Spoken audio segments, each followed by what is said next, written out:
Ready. उच्च गति अभ्यास खंड 2 प्रतिलेखन संख्या 8। स्टार्ट।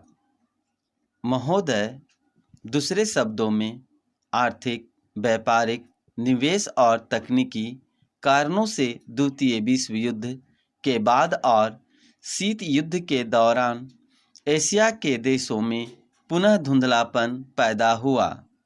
लेकिन यह बात सही नहीं है कि एशिया की संस्कृति और सभ्यता को पश्चिम के प्रभाव और आधुनिकतम तरीकों ने नष्ट कर दिया। हाँ, एक धक्का जरूर दिया, पर समय समय पर एशिया का यह रूप, एशिया की यह सभ्यता और संस्कृति बलशाली तरीके से उदयमान होती दिखाई देती है।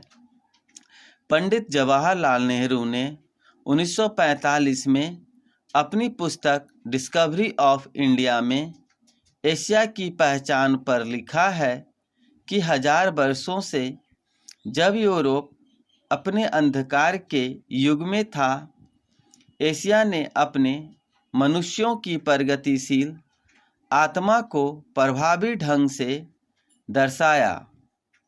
उन्होंने यह विश्वास भी जताया कि एशिया की संस्कृति और सभ्यता यूरोप की संस्कृति और सभ्यता से अधिक प्राचीन है। आज के दिनों में भी चीन के नेता अपने यहाँ आध्यात्मिक क्रांति की बात करते दिखाई देते हैं और अपने आर्थिक विकास को भी प्रतिबिंबित करते हैं। मलेशिया के प्रधानमंत्री भी बड़े गर्व के साथ मलेशिया के रास्ते की बात करते हैं और आधुनिकता और पारंपरिक संस्कृति के मिश्रण से मलेशिया का विकास करना चाहते हैं। भारत के प्रधानमंत्री भी मध्य मार्ग की बात करते हैं, जिसको वे भारत का पारंपरिक विचार कहा करते हैं। वियतनाम के यशस्वी नेता भी साम्यवादी विचारधारा को पारंपरिक सहिष्णुता के अनुसार ढालना चाहते थे। एशिया के इन सब नेताओं की समय समय पर की गई घोषणाओं का वर्तमान संदर्भों में पूरा अर्थ लिया जाना चाहिए, जो एशिया की पहचान को नए सिरे से बनाने में सहायक सिद्ध हो रहा है। यहाँ यह भी बताना उचित होगा कि हाल के वर्षों में एशियाई देश, विशेष रूप से पूर्वी एवं दक्षिणी पूर्वी एशिया के देश, एशिया के सुदृढ़ देशों के रूप में उभरे हैं और इन देशों के आर्थिक विकास की दर विश्व के किसी भी अन्य देश के आर्थिक विकास की दर से अधिक है तथा जिनके आने वाली शताब्दी में विश्व आर्थिक व्यवस्था के निर्माताओं के रूप में उभरने की आशा है।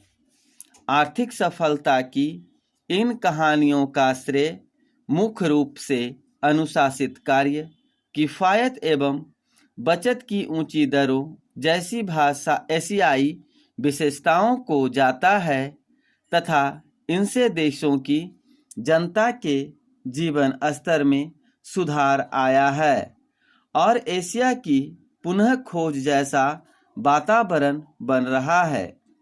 एशिया के देशों में जब आपसी भाईचारे की भावना उभर रही है और इससे ये देश परस्पर निर्भर हो रहे हैं तथा शीत युद्ध के प्रभाव से मुक्त होते जा रहे हैं, हमारी सरकार ने अपने एशियाई पड़ोसियों के साथ बेहतर संबंध बनाने में पहल करके इस बदलते रुख के प्रति सकारात्मक रवैया अपनाया है।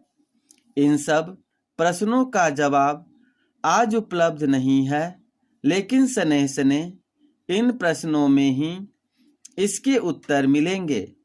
एशिया अपने इन प्रश्नों के उत्तर में एक नए एशिया को जन्म देगा और अपनी एक नई पहचान बनाएगा।